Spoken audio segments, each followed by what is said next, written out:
Shalom, selamat pagi. Puji Tuhan, saudara-saudara, Tuhan Yesus sudah naik ke sorga. Pertanyaannya, dia ngapain aja? Terus gue ngapain lagi? Sebab minggu lalu kita sudah belajar, terus gue ngapain? Nah sekarang kalau Tuhan Yesus sudah naik ke sorga, pertanyaannya, dia ngapain aja di atas sana? Gitu kan? Kalau pertanyaan kemana, sudah terjawab, dia ke sorga. Pertanyaan selanjutnya, dia ngapain aja? Terus gue ngapain lagi? Selain dari apa yang minggu lalu? Apa yang pertama? Menunggu sambil jadi saksi. Yang kedua, menunggu sambil hidup kudus. Nah, terus gue ngapain lagi? Bukan cuma gue ngapain lagi, dia ngapain aja di atas sana gitu kan? Nah, mari kita lihat saudara-saudara. Baru-baru ini cukup viral berita ini. Saudara pernah lihat berita ini? Di mana ini kira-kira? Kampungnya Hosea ya. Nah, sebenarnya ada gubernur, nama kotanya saya hapus aja, kasihan ya, gubernurnya disebut-sebut terus gitu. Nah, jadi saudara, kalau saudara lihat ini ya, gubernur di tempat tertentu itu di-prank Jokowi. Ada satu masyarakatnya yang membuat video jalan di tempat mereka itu rusak. Lalu viral lah video itu di TikTok, di mana-mana, dan akhirnya sampai ke telinga Bapak Presiden kita Joko Widodo.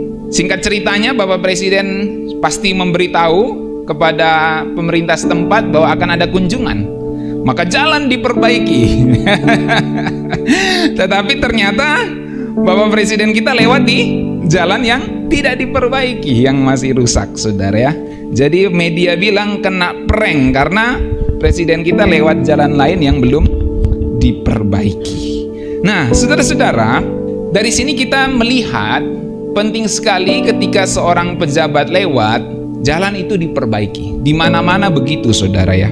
Jalan yang selama ini nggak diperbaiki, begitu dengar pejabat tinggi melewat, entah menteri apalagi presiden, jalannya tiba-tiba langsung mulus gitu.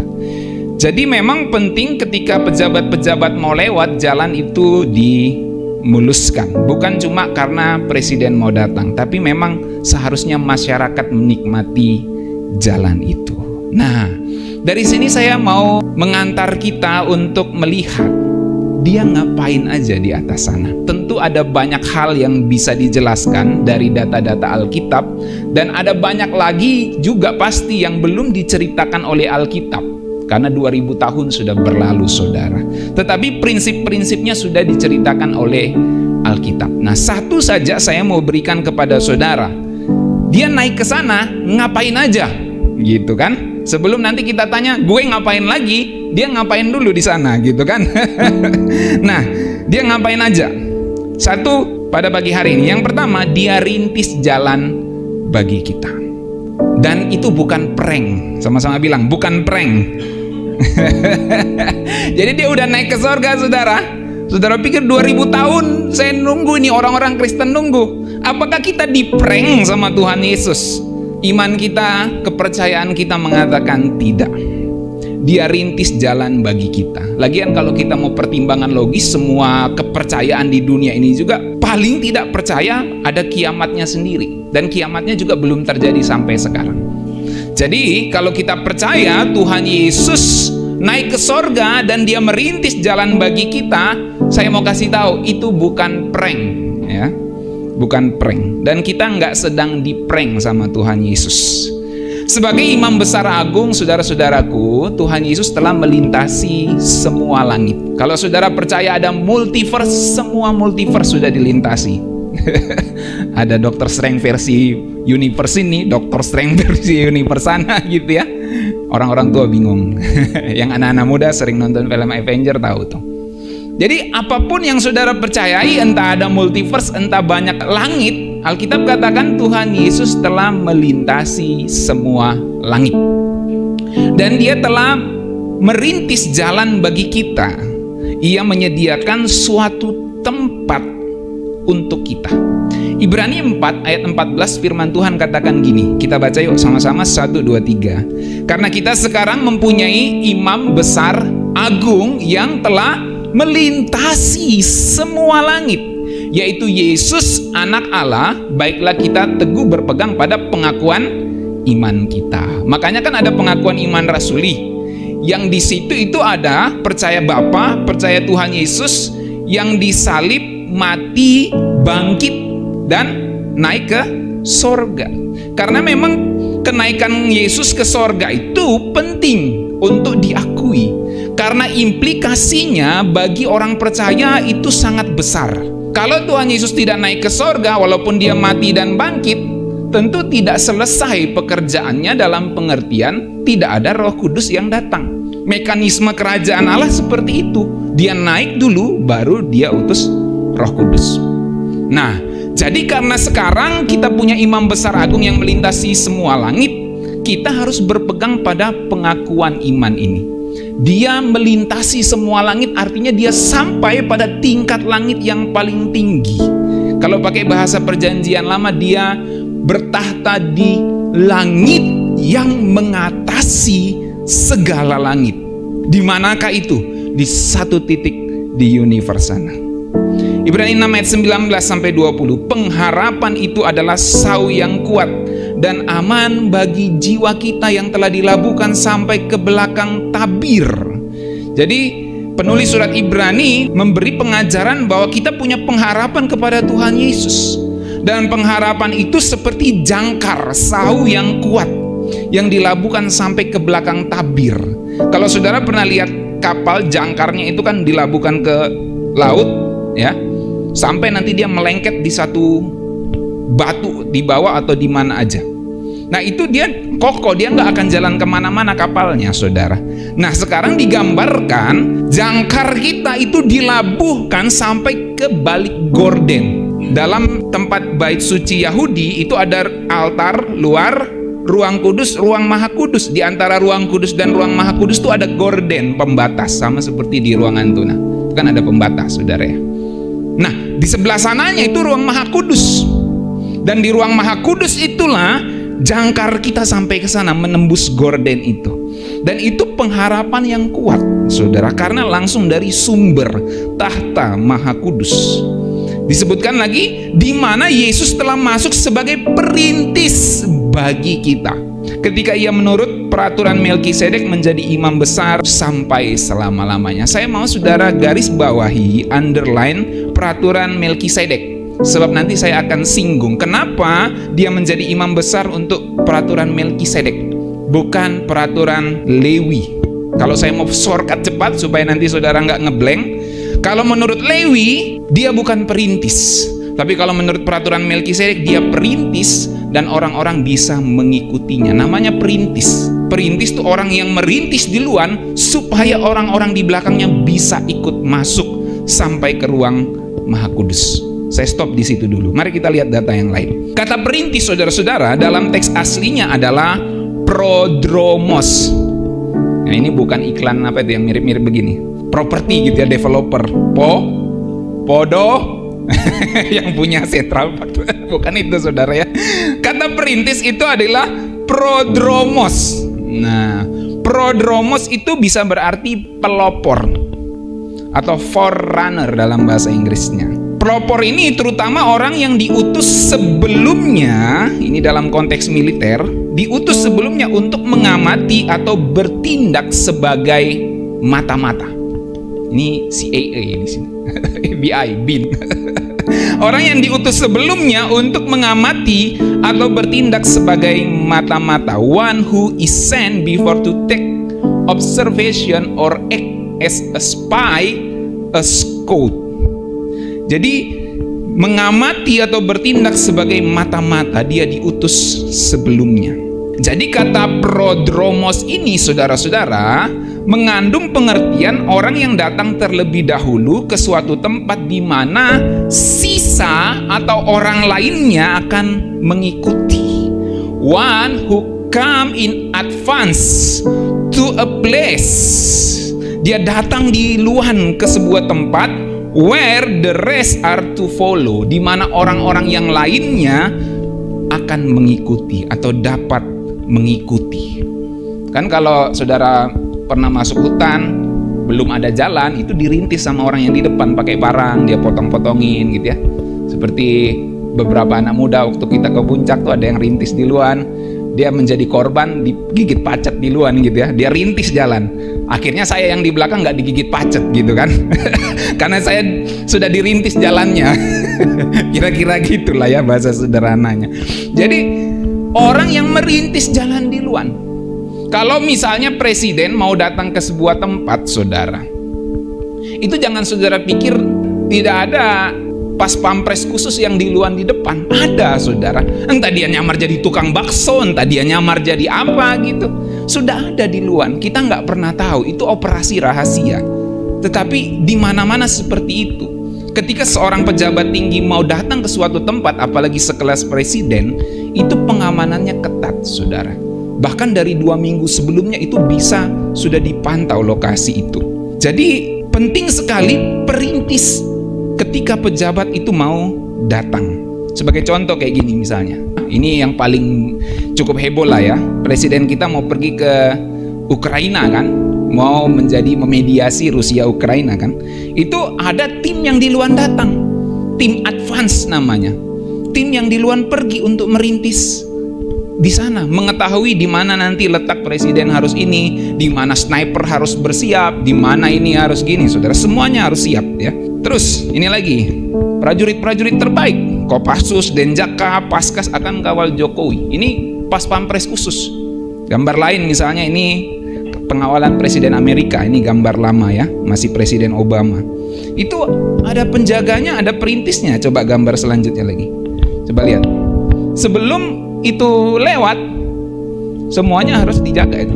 Harus ada pas pampres yang di depan, nggak mungkin nggak. Dia rintis dulu. Dia pastikan aman dulu semuanya, baru presidennya bisa lewat. Saudara nonton G20 waktu datang itu, waktu Joe Biden datang, saudara ya, mobil itu udah di depan. Padahal itu sudah banyak intel di situ, banyak tentara, banyak pasti pasukan rahasia mereka juga di situ. Sebelum keluar tetap harus nunggu tuh beberapa detik, semenit bisa nunggu sampai semuanya dipastikan aman, baru boleh keluar. Karena apa? Ancaman itu harus di-clearkan, dipastikan tidak ada ancaman yang mengancam kepala negara mereka. Seperti gitu juga. Makanya kan media memberitakan Xi Jinping dan Joe Biden paling ketat pengamanannya. Belum lagi dari aspek makanannya, semuanya dicek, saudara, oleh pas pampres masing-masing negara. Jadi maksud saya adalah ada perintis, ada tim advance sebelum seorang pejabat itu datang. Nah, dari kata prodromos ini, saudara, kita mendapat pengertian bahwa dalam melaksanakan tugasnya sebagai seorang perintis, Tuhan Yesus itu seumpama seorang yang diutus terlebih dahulu untuk meninjau seperti seorang mata-mata atau agen rahasia, secret service di sini, yang membersihkan jalan. Ini tentu sebuah ungkapan, saudara ya.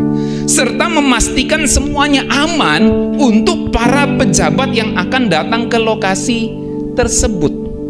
Bahkan kalau kita lihat dalam bahasa aslinya nanti, dia menyiapkan, itu menyiapkan untuk raja. Jadi Tuhan Yesus itu dalam kedudukannya sebagai prodromos di sini, perintis jalan bagi kita, dia seperti agen yang membersihkan jalan. Jadi kalau saudara tanya dia ngapain aja di atas sana, ya dia bersihkan jalan untuk saudara-saudara, untuk saya, pejabat-pejabat kerajaan sorga nanti. Kalau kita layak menjadi pejabat-pejabatnya. Sebagai perintis bagi kita, Tuhan Yesus telah terlebih dahulu ke sorga.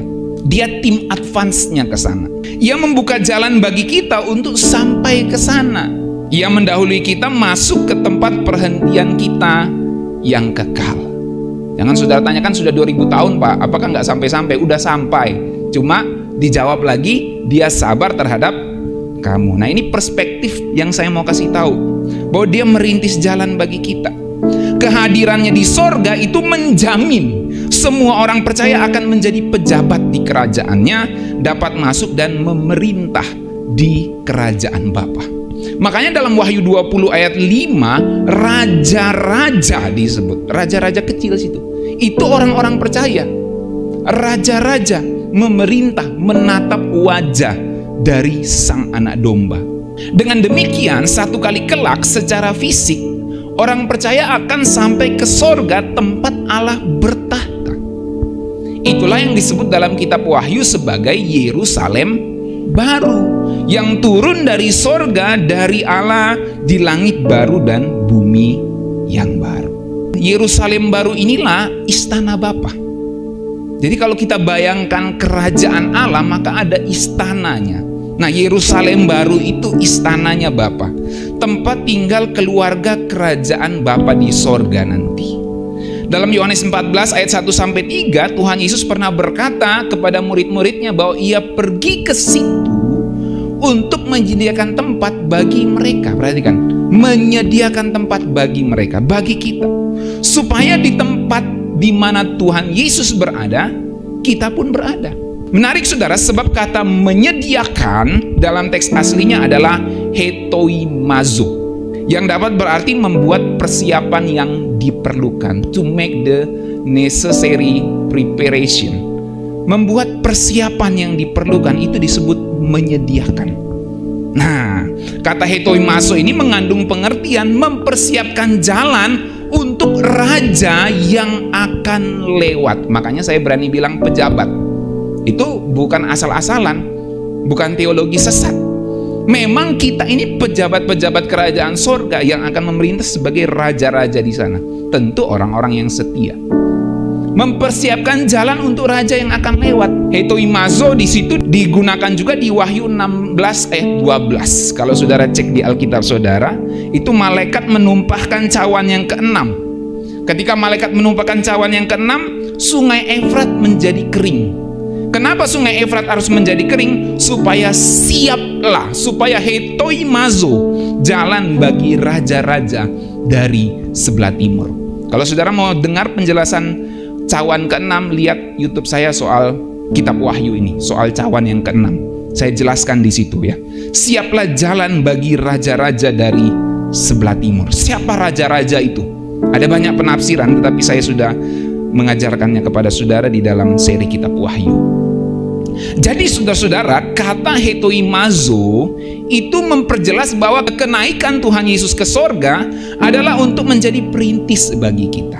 Tuhan Yesus telah membuka jalan bagi kita supaya kita bisa sampai ke rumah Bapa, ke istananya Bapa di sorga.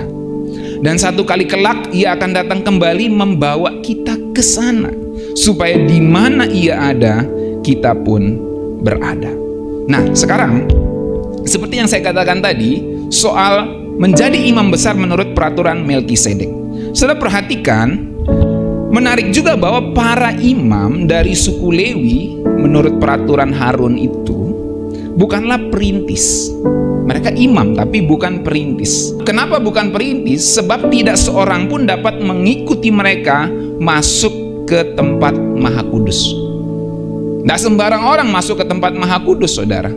Hanya imam besar yang bisa masuk ke ruang Maha Kudus. Itu pun gak sembarangan, ada waktu tertentu. Kalau dia main masuk-masuk aja biar dia imam besar, habis juga saudara, mati di tempat. Tidak seorang pun bisa masuk kecuali imam besar. Dan tidak ada yang bisa mengikuti imam besar dari belakang. Hanya imam besar itu yang bisa masuk. Itu imam besar menurut peraturan Harun, Lewi. Nah, Tuhan Yesus jadi imam besar menurut peraturan Melkisedek, karena dia bukan dari suku Lewi tapi dari suku Yehuda. Dan menurut peraturan Melkisedek, dia melintasi semua langit. Dan itu berarti kemanapun ia pergi, orang yang percaya kepadanya dapat mengikutinya. Itu sebabnya dia disebut sebagai perintis, saudara. Karena apa? Karena dia imam besar menurut peraturan Melkisedek. Dan pengharapan kita sudah ditaruh melewati gorden antara ruang kudus dan ruang Maha Kudus. Maka kita bisa masuk ke sana mengikuti Tuhan Yesus karena dia sudah merintis jalan bagi kita. Dalam hal ini mengikuti ke tempat Maha Kudus di sorga, yaitu ke istana Bapa dalam Yerusalem baru, di langit baru dan bumi yang baru.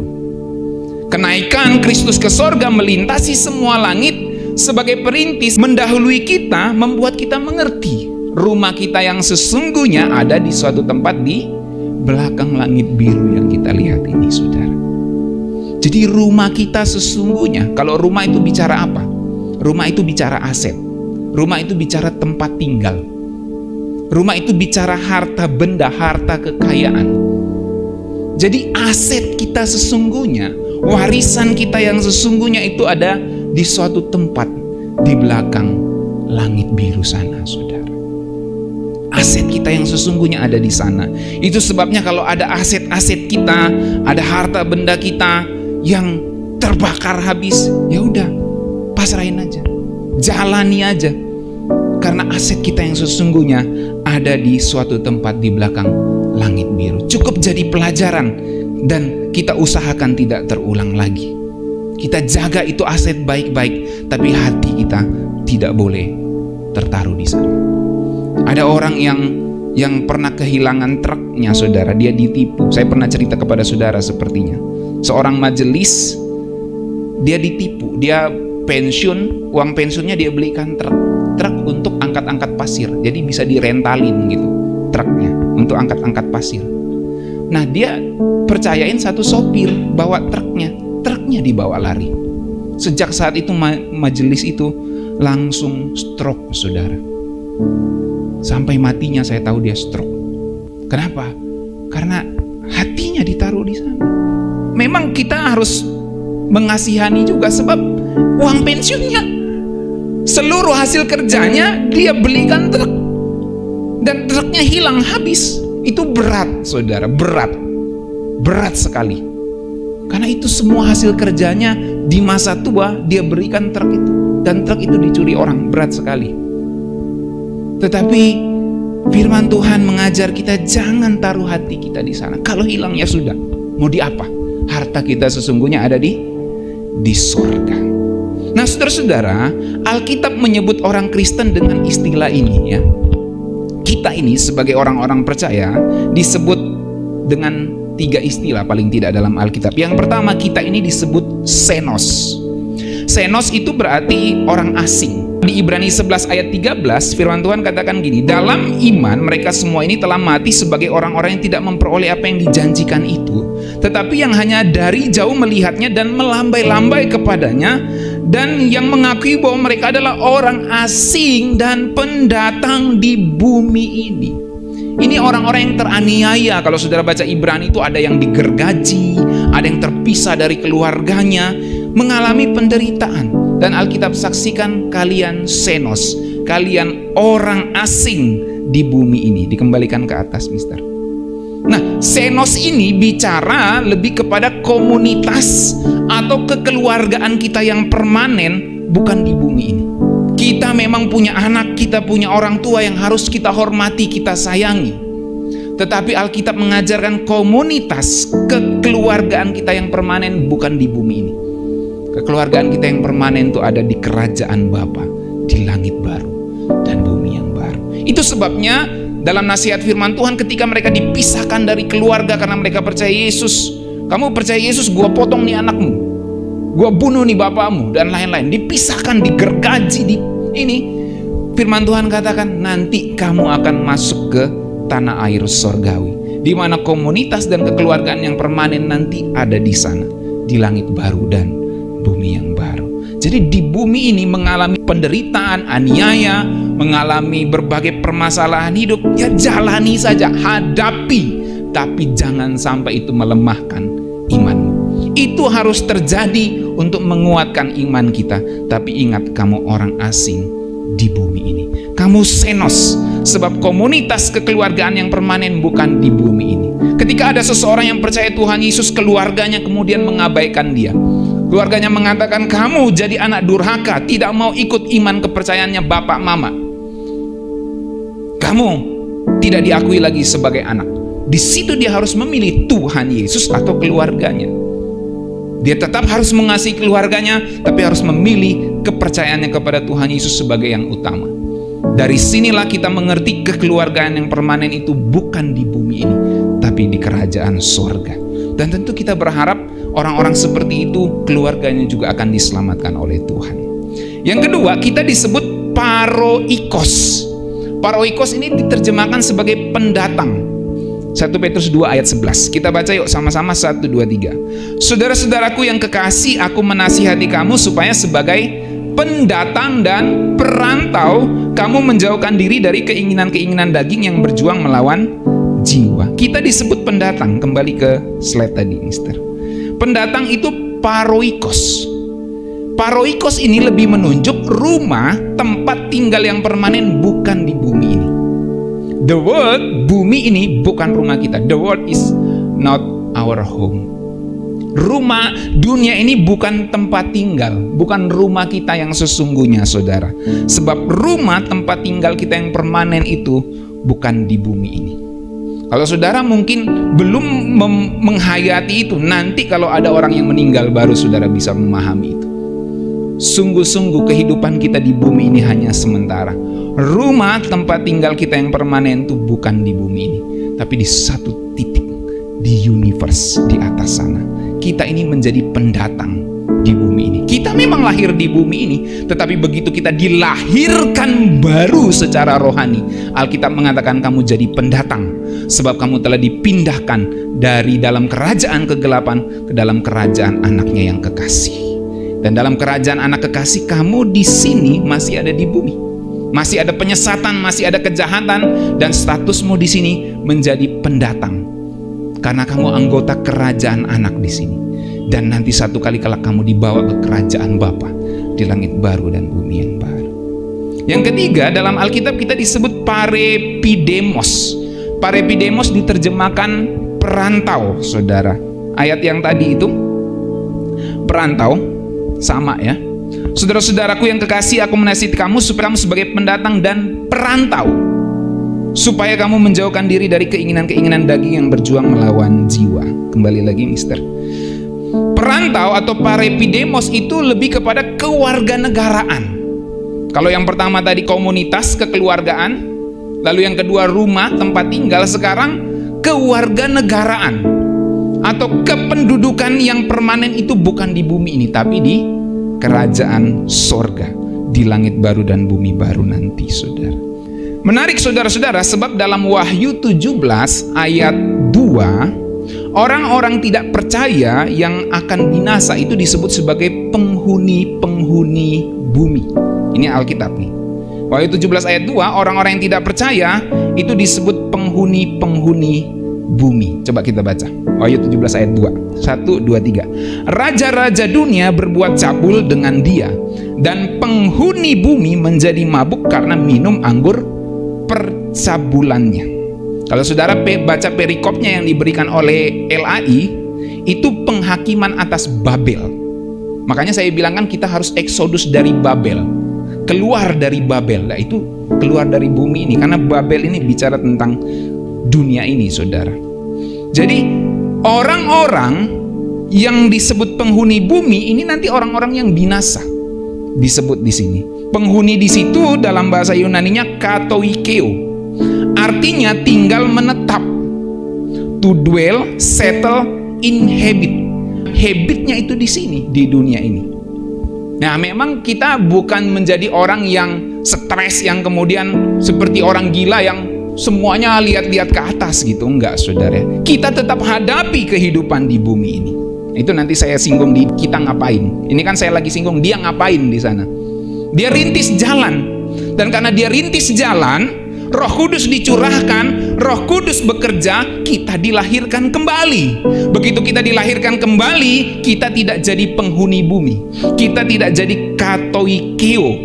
Secara status kita bukan katoikeo lagi, tetapi kita adalah xenos, parepidemos, atau kita adalah paroikos. Orang asing, pendatang dan perantau di bumi. Kita bukan katoikeo lagi. Kita bukan orang yang tinggal menetap di bumi lagi. Ini sejak kita dilahirkan kembali. Makanya pengajaran tentang kelahiran kembali itu penting, karena itu mengubah arah, mengubah fokus, mengubah status kita dari kegelapan kepada terang, dari kerajaan kegelapan kepada kerajaan anaknya yang kekasih. Kita tetap tinggal di bumi, itu nanti saya singgung. Kita ngapain lagi? Tapi saya singgung dulu ini, dia ngapain? Dia sedang mengubah status kita, bukan jadi penghuni bumi ini lagi. Sebab penghuni bumi ini adalah orang-orang yang akan binasa. Jadi kita ini tidak permanen di bumi ini, saudara, nggak permanen. Makanya kalau saudara baca perjanjian baru, nasihatnya semua, jangan cintai dunia ini lagi. Bumi dan segala di dalamnya akan hilang lenyap. Tapi kita menantikan langit baru dan bumi yang baru di mana terdapat kebenaran. Oke. Bagi beberapa orang saya sepertinya kayak ngawang-ngawang ngomongnya tadi gitu ya. Nggak down to earth. Kayaknya Pak Pendeta nih ngomongnya terlalu tinggi gitu. Di atas sana sesuatu yang belum kita jangkau. Tapi saya harus sampaikan karena itu dasar iman kita. Sekarang saya mau lebih down to earth dulu. Terus gue ngapain lagi? Ya kan? Kalau Tuhan Yesus naik ke sorga, dia ngapain? Dia rintis jalan bagi kita. Dan implikasinya semua saya sudah ajarkan kepada saudara tadi ya. Terus pertanyaannya, gue ngapain? Nah, ini lebih down to earth sedikit. Nah, tentu banyak yang bisa disampaikan, perspektif bisa banyak diungkapkan. Tapi saya mau ngambil perspektif ini saudara ya. Kita ngapain lagi? Nunggu kedatangan Tuhan itu. Yang ini. Kita nunggu sambil kerjakan tugas di daerah kerja masing-masing. Daerah kerja ini saya kasih tanda kutip. Kita nunggu sambil kerjakan tugas di daerah kerja masing-masing. Menarik saudara-saudara, istilah yang digunakan para rasul, terutama Rasul Paulus, ketika mereka memberitakan Injil, itu dia pakai istilah kerja. Pekerjaannya itu memberitakan Injil. Dan menariknya ada data-data di Alkitab yang menunjukkan para rasul itu punya area-area kerjanya, punya wilayah daerah-daerah kerjanya masing-masing. Jadi ada area kerja masing-masing sesuai yang dipatok oleh Allah kepada mereka. Siapa yang paling tahu? Yang mereka dengan pimpinan Roh Kudus. Coba saya kasih beberapa data dari sini. Saya mau saudara melihat ada area-area, ada panggilan spesifik bagi setiap orang. Pada kasus ini, karena ini berkaitan dengan pemberitaan Injil, pada para rasul mereka punya panggilan, punya area kerja, punya panggilan spesifik masing-masing. Tidak berarti beritakan Injil, itu saya beritakan Injil di semuanya. Saya gembala saudara, terus saya tiba-tiba ke Papua beritakan Injil, ya kecuali diundang. Tapi kalau saya status gembala saudara, nggak diundang ke sana, tiba-tiba saya pergi ke sana. Siapa jadi urus di sini? Gitu kan. Kecuali saya memang dipanggil Tuhan untuk ke sana lagi misalnya.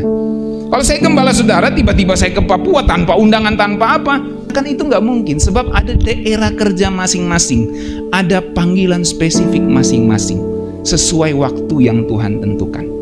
Pak Dolok misalnya kerja di kantornya, tiba-tiba, oh saya nanti mau masuk ke kerjanya di dalam mall. Loh, kok bisa di situ? Kan kantornya di sana, gitu, di tempat lain. Ada daerah kerjanya masing-masing, areanya kerja masing-masing, saudara. Itu sederhananya. 15 ayat 23 Roma. Kita baca 1, 2, 3. Tetapi sekarang karena aku tidak lagi mempunyai tempat kerja di daerah ini, dan karena aku telah beberapa tahun lamanya ingin mengunjungi kamu. Kemudian 2 Korintus 10 ayat 13. Sebaliknya kami tidak mau bermegah melampaui batas, melainkan tetap di dalam batas-batas daerah kerja yang dipatok Allah bagi kami. Jadi perhatikan saudara, memberitakan Injil itu juga nggak asal-asalan, mentang-mentang beritakan Injil, oh lalu beritakan Injil di mana aja, nggak juga asal-asalan gitu. Ada batas-batas daerah kerja yang dipatok Allah bagi kami.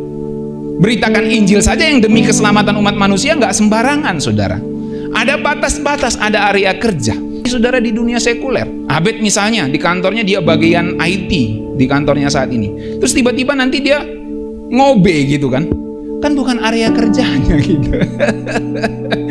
Bukan area kerjanya. Bukan berarti OB itu rendah, enggak. Bukan area kerjanya. Jadi tetap dalam batas-batas yang sudah dipatok bagi kami, kata Rasul Paulus. 2 Korintus 10 ayat 14. Sebab dalam memberitakan Injil Kristus kami telah sampai kepada kamu, sehingga kami tidak melewati batas daerah kerja kami. Pemberitaan Injil saja ada batas daerah kerjanya. Ayat 15 2 Korintus 10. Kami tidak bermegah atas pekerjaan yang dilakukan oleh orang lain di daerah kerja yang tidak dipatok untuk kami. Tuh, dia nggak bangga-bangga itu. Orang beritakan Injil di sana terus dia bilang, tuh saya yang selamatin orang-orang di sana dengan pemberitaan Injil saya. Oh, enggak gitu. Dia enggak bermegah atas pekerjaan yang dilakukan orang lain di daerah kerjanya orang lain itu. Ngapain saya campurin? Saudara, gini lah, tiba-tiba saya ke gereja di sana itu. Tiba-tiba saya ke GKNS Rotban, dan diundang. Apakah yang enggak digebukin? Atau paling tidak ditangkap sapam, bukan digebukin. Ditangkap sapam paling tidak. Ini orang gila ini masuk di sini ya. Biar saya tunjukin KTP pendeta juga, ini orang gila gini, nggak diundang datang berkhotbah di sini. Saya memberitakan Injil Kristus. Loh, kamu nggak diundang, ada area kerjamu gitu loh. Bisa paham saudara ya?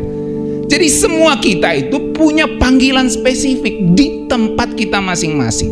Rasul Paulus lanjut, tetapi kami berharap bahwa apabila imanmu makin bertumbuh, kami akan mendapat penghormatan lebih besar lagi di antara kamu jika dibandingkan dengan daerah kerja yang dipatok untuk kami.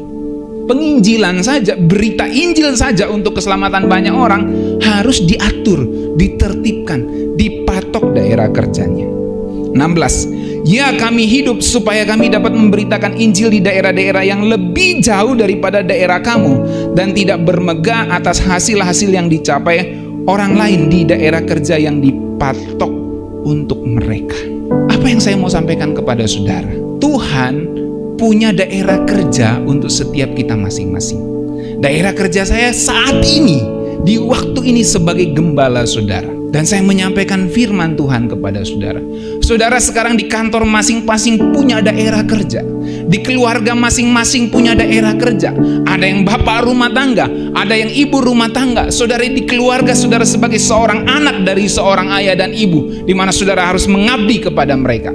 Saudara orang tua, saudara harus membimbing anak-anak saudara. Itu area kerja yang dipatok Allah untuk kita masing-masing.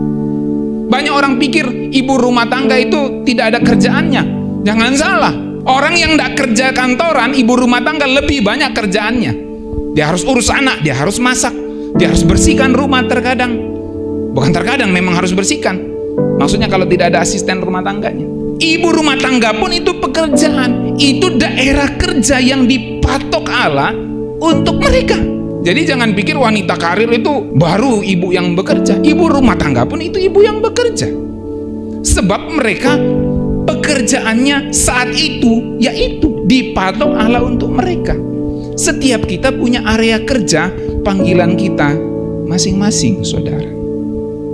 2 Tesalonika 3 ayat 7. Sebab kamu sendiri tahu bagaimana kamu harus mengikuti teladan kami, karena kami tidak lalai bekerja di antara kamu. Ini rasul saudara, kerjaannya memberitakan Injil. Dia tidak lalai juga bekerja di antara jemaat.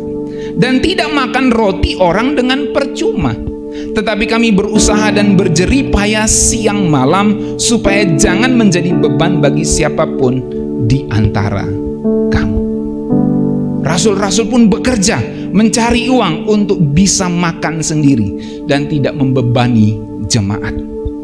Ayat 9. Bukan karena kami tidak berhak untuk itu. Saya ajarkan kepada saudara di dalam teologi uang, pekerja-pekerja itu layak diupah.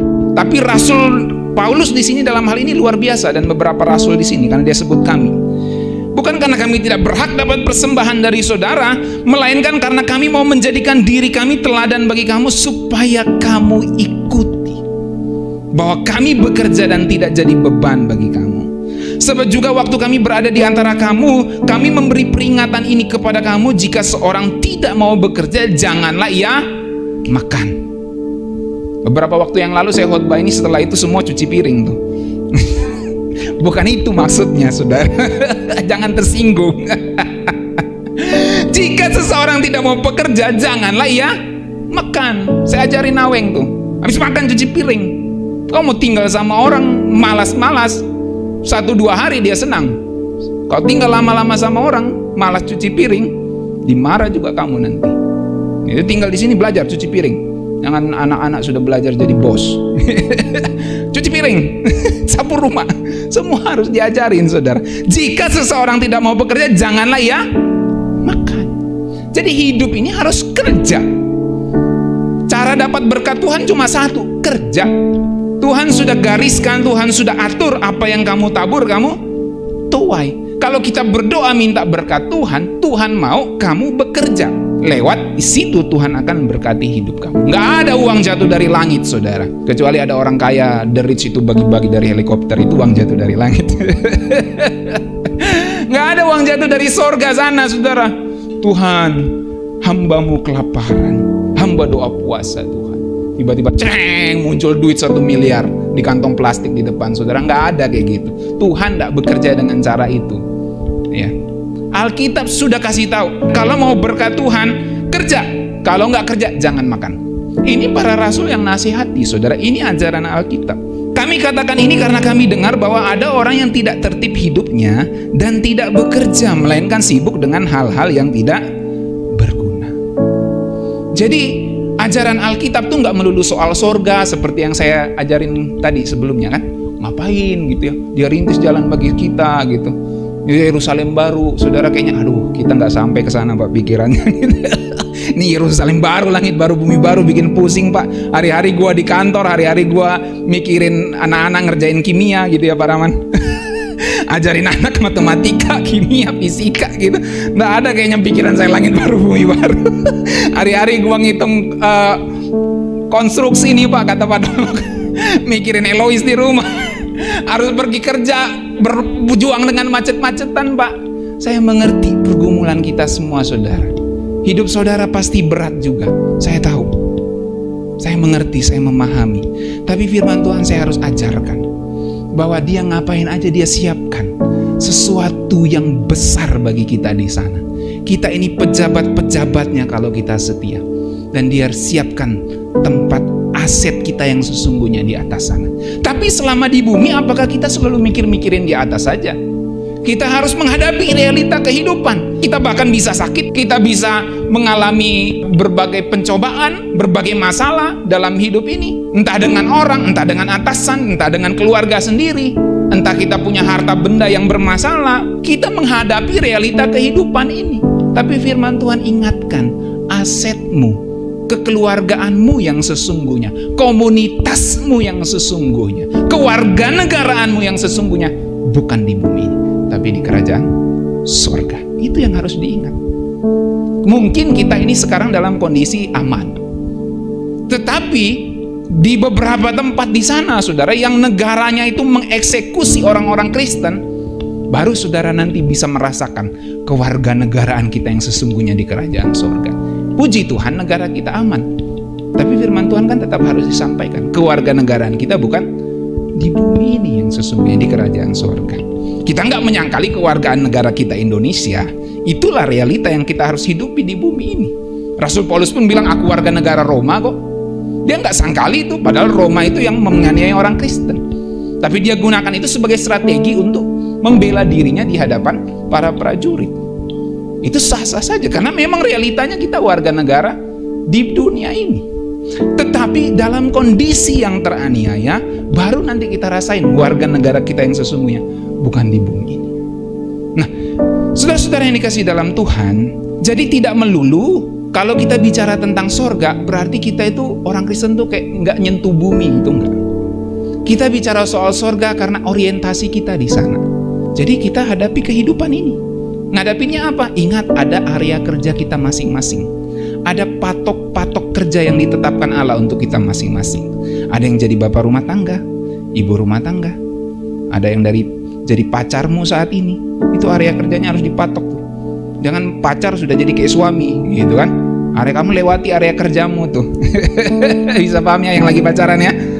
Hidup kudus, gitu. Harus ada patokan-patokannya. Nanti kalau udah menikah, ntar saya berkati, nah udah baru suami istri gitu. Jadi ada patokan kerja masing-masing untuk waktu saat ini. Ada yang masih sedang bergumul untuk pasangan hidup, ya itulah area kerjamu saat ini gitu ya.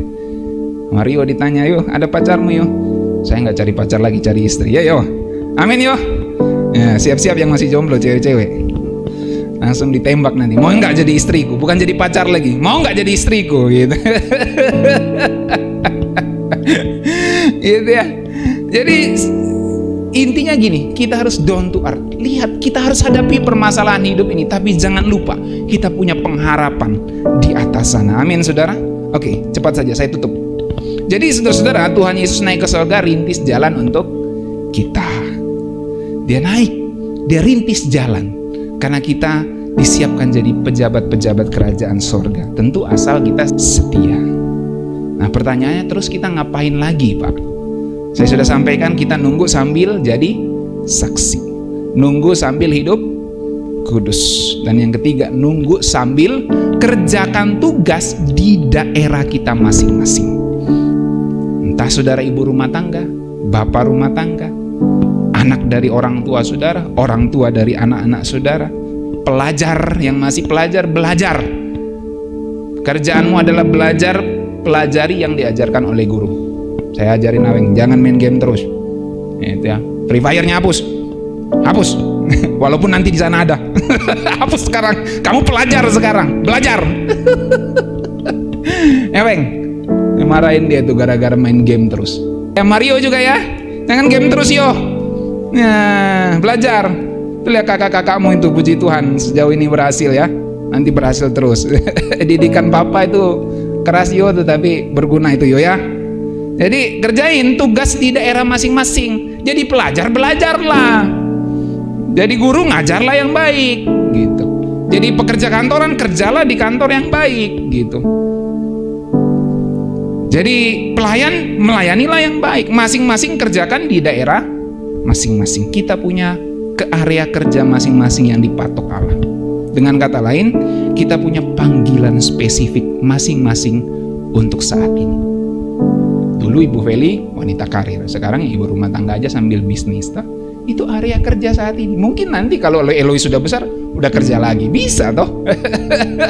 Ada patokan masing-masing, panggilan spesifik untuk saat ini. Saya mau kasih tahu bahwa kita punya area, panggilan spesifik kita masing-masing untuk saat ini. Maka kerjakanlah itu sambil menunggu kedatangan Tuhan Yesus yang kedua kali. Oke, mari kita semua berdiri. Kita nyanyi lagi satu lagu ya. Hari lepas hari bertambah-tambah indahnya. Nah, ya kan? Tuhan Yesus sudah naik. Orang Kristen ya tentu harus hidup kudus, harus jadi saksi. Tapi kita juga harus kerja. Oke, kita tepuk tangan bersama. Hari lepas hari. Hari lepas hari bertambah-tambah indahnya. Hari lepas hari. Hari lepas hari aku cinta padanya. Haleluya. Yesus cinta saya. Ku nanti kedatangan. Ku nanti kedatangannya. Hari lepas hari bertambah-tambah indahnya. Sekali lagi ya, hari lepas hari. Hari lepas hari bertambah-tambah indahnya. Tapi ada masalah, Pak, yakin? Hari lepas hari aku cinta padanya. Yesus cinta saya.